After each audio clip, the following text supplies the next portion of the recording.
Everybody Matters by Bob Chapman and Sisodia. Summary: Everybody Matters identifies the best way to become successful in business, help your team members trust you, and enable people to reach their full potential by showing the power of taking better care of your employees as if they were family. A few years ago I worked for a company that I thought cared about its employees. But over time, I kept hearing stories from coworkers and having my own experiences that taught me otherwise. They pretended to care about us, but they only cared about money. One of the executives even said that he was a greedy man in response to one of my coworkers' concerns in a meeting. It was a terrible culture, nobody knew where it was going, and the turnover rate was astronomical. I don't have to deal with all of that anymore, thankfully.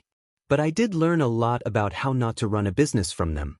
That's why I was so excited when I read Bob Chapman's Everybody Matters, the extraordinary power of caring for your people like family, because it only reinforced these important lessons for me. In it, you too will learn that the true secret to business success is putting your employees and their trust and happiness above your profits. Here are 3 of the greatest tips for success I got out of this one. You have to truly care about your employees' needs if you want your business to thrive.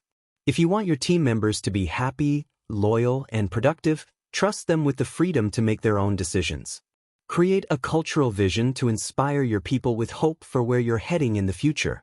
Grab a notepad and let's find out why everybody matters in your company. Lesson 1. To thrive in business, focus on caring about your employees. That old company I used to work for was profitable, at least most of the time. It did care about the vital factors of profits and expenditures. But it missed out on an opportunity to become so much more, if only its leaders would have actually cared about any of us. The next question to ask yourself then is, what does it take to create a caring environment at the office? First, you need to change your understanding of leadership. Go beyond the traditional and think of it more as a stewardship.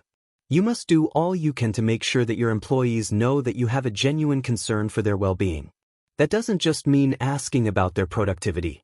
When you do that, you're just showing that your only concern is for the company and not for their lives.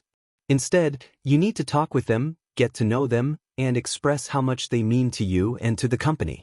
Your efforts to express gratitude for them will help them feel secure and fulfilled, but also make them healthier. In one poll, information from workers in America identified that people that said they loved their jobs spent 62% less on healthcare. So make sure to ask at least whether or not they feel secure at work. And also check on how fulfilled they feel in their job. As you think about it yourself, it might open your eyes to just how much they rely on you for their own happiness. Lesson 2. Let your people make their own decisions if you want them to be happy at work, loyal, and productive. Another common occurrence at my old job was to hear about executive decisions that were made without any employee input. The mid-level managers weren't even paid more for their leadership tasks. And the executives wouldn't budge on this and many other choices they made. I didn't feel very free at work, and I knew that my employer didn't trust me, which hurt. I understand now how hard it can be to let your employees make decisions on their own. But it doesn't have to be so intimidating if you create an atmosphere of responsible freedom.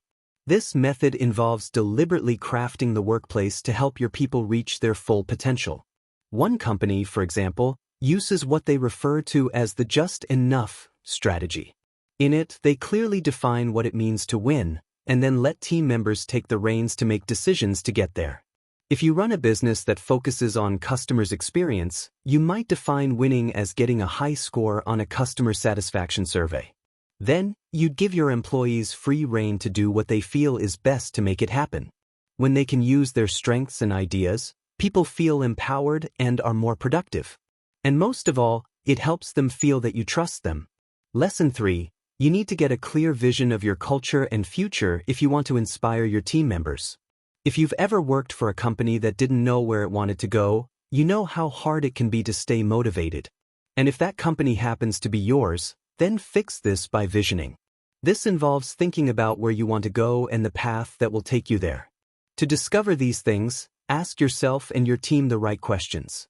Start with thinking about where you'd like to be in a few years, then consider why you want to go there.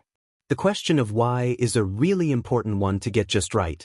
It will help you identify a purpose for your company, which will help you see how to better the lives of your employees. Another phrase for this is cultural visioning. Design Group is one company that tried this out with great success. They first decided to put their existing employees first rather than trying to expand. Their focus turned toward improving the work environment. After figuring this out, however, it was time to look to the future. Seeing that they were losing momentum, they adopted the vision of doubling in size within 5 years.